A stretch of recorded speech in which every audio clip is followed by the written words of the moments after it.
लोग अक्सर परेशान होते हैं कि खैरात किसी मुस्तहिक को देना चाहिए, मगर ले दे के रमज़ान की आमद के साथ ही सड़कों, मस्जिदों के बाहर और गलियों में ऐसे भिखारी उमड़ आते हैं कि उनके अलावा सामने कोई मुस्तहिक नज़र ही नहीं आता।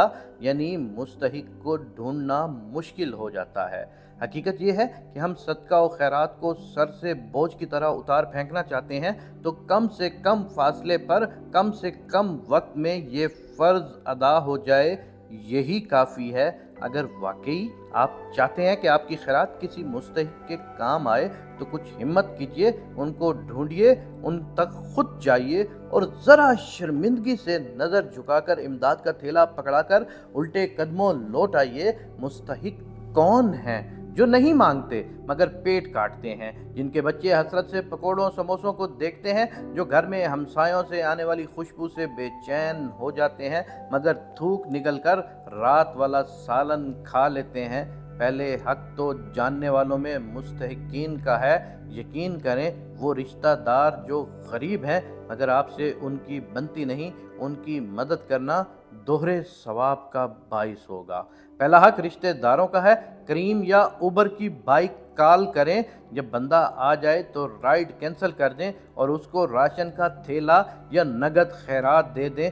जो बंदा पहली नौकरी के बाद घर जाने की बजाय 100 रुपए के लिए बाइक पर सवारियां ढोता है, उसके बच्चों को आपकी खैरात ज़रूर लगेगी। अपने इलाके के प्राइवेट स्कूलों से रब्ता कीजिए। यहाँ जो बच्चियाँ पढ़ाती हैं उनमें 10 में से 9 के घर बुरे हालात हैं। वो मजबूरी में 4-5 हज़ार की जॉब के लिए सारा दिन काम करती हैं। उन सफ़ेद पोश घरों में राशन या नकदी भेजिए।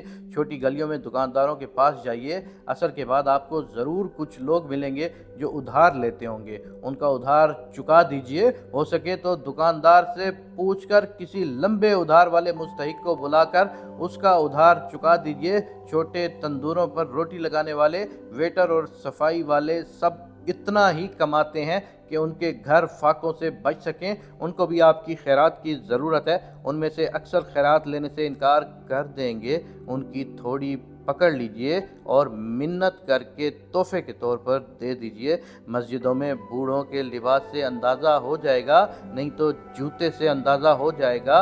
वापस जाते हुए सलाम करके 1500 तोहफतन उनको थमा दीजिए। वो बच्चों के लिए ज़रूर कुछ ऐसा ले जाएंगे जिनकी उनको ज़रूरत है। बाज़ार में रेडियो या हाथों पर सौदा बेचते हुए मुइम्मर लोगों को देखिए, मगर ऐसे लोगों को नहीं जो पेंसिलें हाथ में लिए असल में भीख ही मांगते हैं। मगर जो नहीं मांग पाते उनको देना बेहतर है।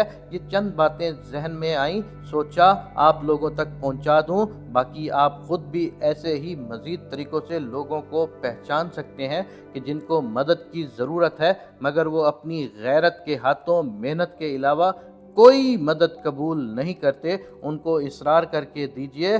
बस नज़र नीचे रखिए और अपने लहजे को शर्मिंदा रखिए। अल्लाह तबारक व तआला से ये दुआ है कि ऐ मेरे पाक परवरदिगार, हमें हमेशा देने वालों में से रखना। आमीन या रब्बुल आलमीन।